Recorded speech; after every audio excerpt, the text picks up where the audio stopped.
tangan kita plek, sekali saja, ya sekali saja. Kemudian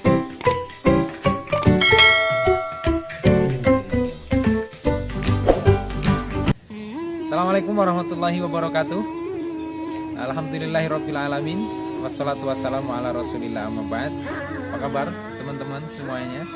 Alhamdulillah ketemu lagi dengan Ustaz Solihin. Insyaallah pada kesempatan pagi hari ini kita akan membahas tentang fikul ibadah, melanjutkan materi yang sudah sebelumnya kita bahas ya.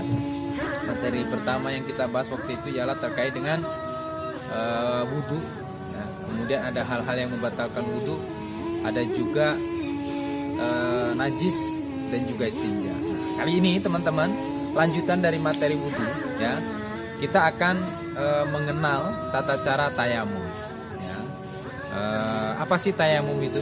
Nah, sebelum kita masuk nanti ke praktek tayamum, kemudian kenapa kita diperbolehkan tayamum, kita cari tahu makna dari tayamum itu sendiri. Nah, teman-teman, tayamum itu menurut bahasa adalah menyengaja. Ya, tayamum menurut bahasa adalah menyengaja.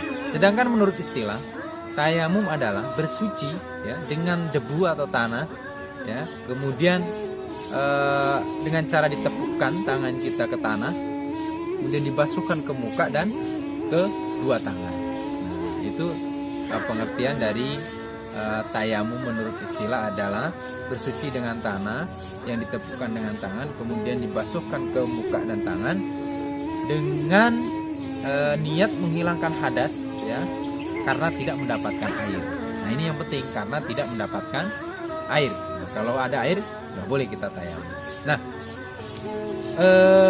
tata cara tayamum atau syarat yang menjadi ketentuan tayamum dan diterima itu ada 3 teman-teman.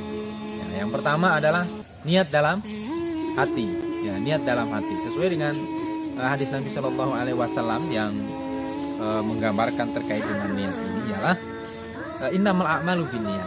Segala sesuatu itu harus dilakukan dengan niat ya. Tanpa adanya niat maka tayamum kita tidak terima atau wudhu kita tidak sah, karena tayamum ini adalah merupakan pengganti wudhu menggunakan air.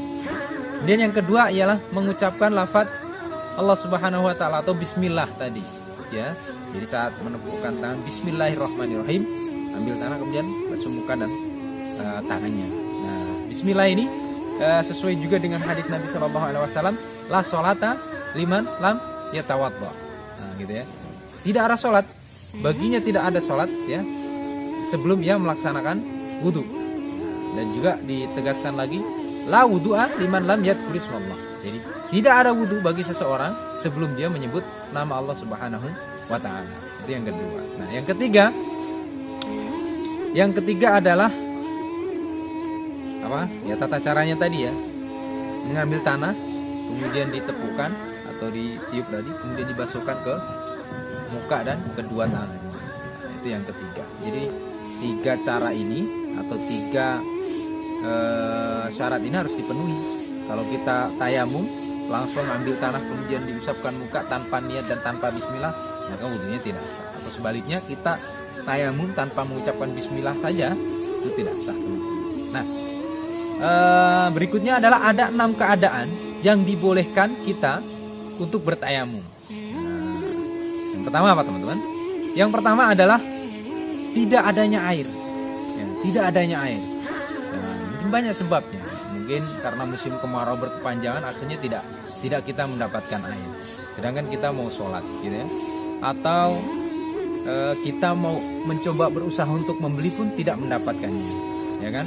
Tidak mendapatkannya. Nah, ini satu keadaan ini sangat diperbolehkan untuk kita bertayamum, gitu teman-teman. Yang kedua karena sakit teman-teman. Ya, kita sakit nih, dan sakitnya kita itu ketika kita kena air tambah parah, ya, tambah parah. Ya, ada suatu ketika para sahabat, ya, sahabatnya Nabi Shallallahu Alaihi Wasallam ketika itu kejatuhan batu, ya, dalam sebuah hadis diriwayatkan. Nanti detailnya bisa kita pelajari lagi, mendalam lagi.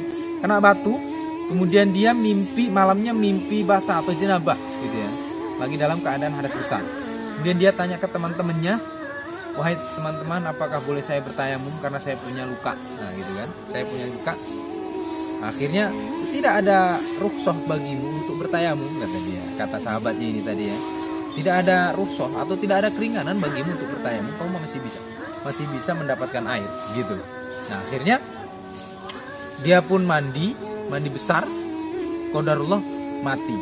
Nah, kemudian disampaikanlah kisah ini kepada Nabi Muhammad SAW. Apa yang disampaikan oleh Nabi Muhammad? Nabi Muhammad menyampaikan, celakalah mereka itu, ya, karena mereka telah membunuh saudaranya.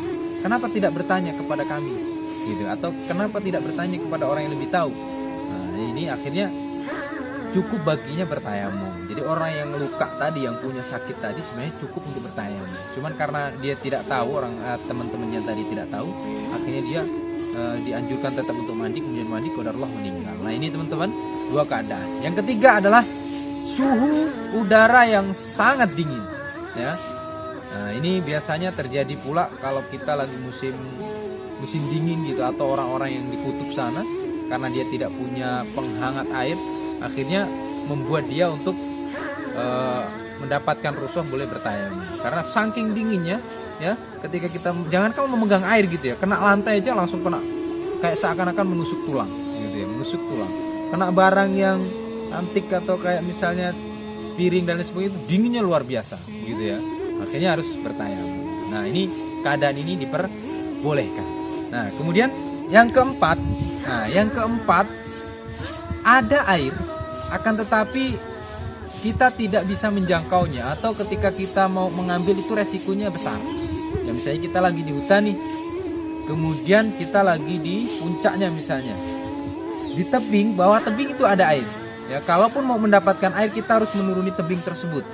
Ya bisa-bisa kita jatuh mati gitu kan. Nah itu bahaya. Atau air di sana, di bawah sana kita sudah tahu bahwasanya di sana itu ada air, misalnya di daerah hutan atau di mana itu tadi ada air, cuman ada binatang buasnya. Kalau kita ke sana pasti akan diterkam. Nah ini kita mendapatkan rukhsah walaupun ada air, karena jaraknya jauh dan ada ancaman di sana, kita diperbolehkan untuk bertayamum, teman-teman. Gitu ya. Nah, yang keempat ya. Yang kelima airnya tidak cukup. Nah, maksud dari tidak cukup apa? Air itu ada kepentingan yang berlebih dibanding kita pakai untuk berwudu. Misalnya untuk menyambung hidup kita. Kalau kita tidak minum air itu, nanti kita akan mati. Misalnya di padang pasir, ya kan, air tinggal sedikit, ya kalau tidak diminum nanti pasti kehausan seperti itu. Akhirnya lebih diutamakan untuk minum. Bahkan ketika kita mendapati seekor anjing yang kehausan, ya, daripada kita memakai air tersebut untuk berwudu, kita lebih dianjurkan untuk memberikan minum kepada anjing tersebut. Nah ini airnya tidak cukup, ya.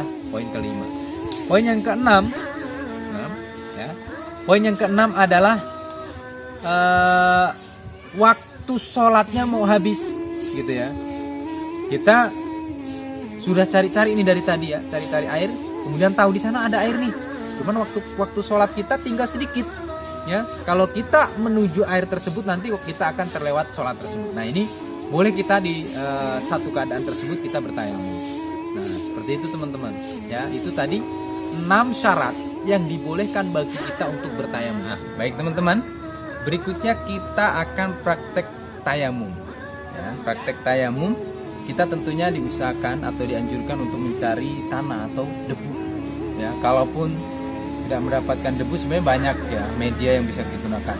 Di kaca pun boleh, kemudian di meja yang berdebu pun boleh, atau kalau kita dalam keadaan safar misalnya di mobil, nah itu bisa di kepala jok tempat duduk, nah itu juga bisa.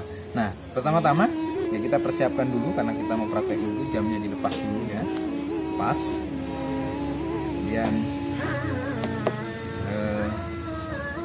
kita gulung, oke ya, gitu Ustaz. Kita pakai medianya debu teman-teman ya. Jadi 3 syarat tadi harus terpenuhi teman-teman. Yang pertama niat ya, niat dalam hati. Kita akan menghilangkan hadas ya dengan menggunakan tanah karena tidak mendapati air. Dengan syarat 6 tadi atau 6 keadaan kita itu bisa kita bertayamum ya. Nah ini teman-teman, ini dipastikan dulu bahwasanya tanahnya itu benar-benar aman dari najis ya, dari pipis kucing atau dari kotoran kucing ya. Nah, Ustadz sudah cium nggak ada ya. Baik, langkah pertama tadi setelah kita meniatkan dalam hati, kemudian baca bismillah ya, tepukkan tangan kita sekali saja ya, sekali saja. Kemudian ya kan, karena ini banyak sekali debu, kita boleh menepukkan tangan kita sekali saja ya. Setelah itu ditiup. Nah, baru diusapkan ke muka. Lihat, sekali doang. Jadi tidak boleh kita ada terpakai 2 kali. Sekali doang dari atas nih, batas muka ke bawah. Nah, ya. Itu tahapan pertama. Bersihkan lagi boleh. Nah, saat pengambilan kedua, karena yang dibasuh cukup 2 saja ya, tidak semua anggota badan yang dipraktekkan dalam wudu pakai air itu dibasuh juga. Beda ya, tayamum itu cuman muka sama tangan saja. Nah, yang kedua, kita harus mengambil di tempat yang berbeda. Tidak boleh di tempat yang sama tadi yang kita ambil. Tempat beda, maju dikit aja ya. Sama, kita tepukan sekali. Karena ini banyak, kita tepukan sekali di kedua tangan. Kemudian ditiup. Nah, hati-hati nih teman-teman. Saat kita membasuh yang kanan, karena memang diutamakan yang kanan ya, yang ini jangan sampai terkena dulu dengan tangan kiri. Jadi ini begini dulu. Nah, set, pakai siku, putar, set. Nah, ini belum kena kan? Tapi usahakan jangan diulang ya. Ini belum terkena tangannya ibaratnya. Kita masuk dari sini, lihat, kemudian begini, set. Nah, ini masuk lagi. Yang ini kan belum kena, belum dipakai ya, baru begini. Nah, basuh. Nah, ini khusus untuk membasuh tangan itu ada 2 cara teman-teman. Cara yang pertama yang Ustadz praktekkan tadi itu adalah menurut Imam Syafi'i. Jadi sampai ke siku. Tapi kalau untuk Imam Malik cukup sampai pergelangan tangan. Caranya gimana? Caranya kayak tadi tapi sampai pergelangan doang. Ini ibaratnya kita sudah ngambil tadi ya. Langsung nih, kiri dulu, kanan dulu. Set. Nah, selesai. Sini. Set. Selesai. Itu ada 2 cara. Jadi teman-teman mau memakai cara yang pertama pun boleh, atau cara yang kedua juga boleh. Itu teman-teman. Nah, tugas teman-teman di rumah apa nih? Ya, tugas teman-teman adalah membuat video ya, bukan foto ya. Video praktek tayamum. Ya, nanti minta tolong ayah bundanya, silakan direkam, kemudian dikirimkan ke Ustadz. Ya.